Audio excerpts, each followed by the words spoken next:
Welcome back to Ajay bike bro YouTube channel. ఈరోజు అయితే మీతో ఒక చిన్న విషయం అయితే షేర్ చేసుకుందామని అయితే వీడియో అప్లోడ్ చేస్తాను. ప్రతి ఒక్క బిజినెస్ కానీ వర్క్ చేసేటోళ్ళ దగ్గర కానీ ఇతరులతోటి ఏదో ఒక చిన్న డిస్టర్బెన్స్ కానీ లొల్లి కానీ ఉంటుంది. ఈరోజు నాకు ఒక కస్టమర్కి ఒక చిన్న లొల్లి అయింది.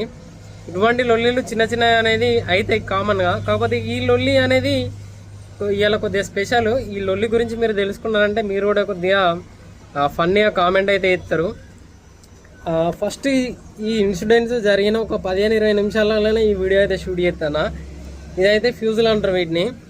ఇటువంటి నేను కస్టమర్కి 2 ఇచ్చిన 20 రూపీస్ తీసుకున్నా. కస్టమర్ అయితే తీసుకెళ్ళి ఆయన బండికి వేసుకున్న తర్వాత మళ్ళీ వచ్చి ఏమంటాడంటే, అన్న ఈ ఫ్యూజులు పని చేస్తలేవు, ఈ 2 ఎగిరిపోయినాయి అని చెప్తాను. అంటే ఖరాబ్ అయిపోయినాయి, ఫ్యూజులు షార్ట్ అయిపోయినాయి అని చెప్పిండు. చెప్తే నేనేమన్నా, అన్న అది మీ బండి వైరింగ్ ప్రాబ్లం ఏమైనా ఉండవచ్చు, అందుకోసమే ఫ్యూజులు అనేవి షార్ట్ అయిపోయినాయి, ఈ ఫ్యూజులు అనేది వైరింగ్ షార్ట్ అయితే పోవడానికే పెడతారన్నా. అంటే లేదు నువ్వు ఇచ్చినయే కరెక్ట్ కాదు, అందుకే పోయినాయి అని నాతోటి కొద్దిసేపు గొడవ పెట్టిండు.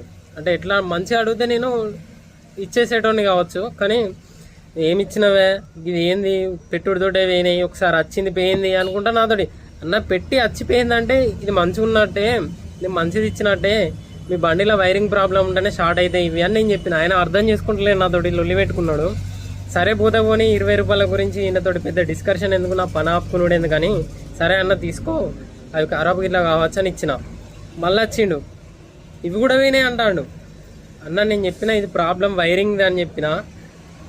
నాకైతే ఫుల్ ఫన్నీ అనిపించింది. అరే ఈయన ఇంత కూడా అర్థం చేసుకోలేకపోతాడు, ఫ్యూజులు ఎందుకు పోతాయి అనేది కూడా మినిమం ఐడియా లేదు అని అయితే ఫన్నీగా అయితే అనుకున్నా.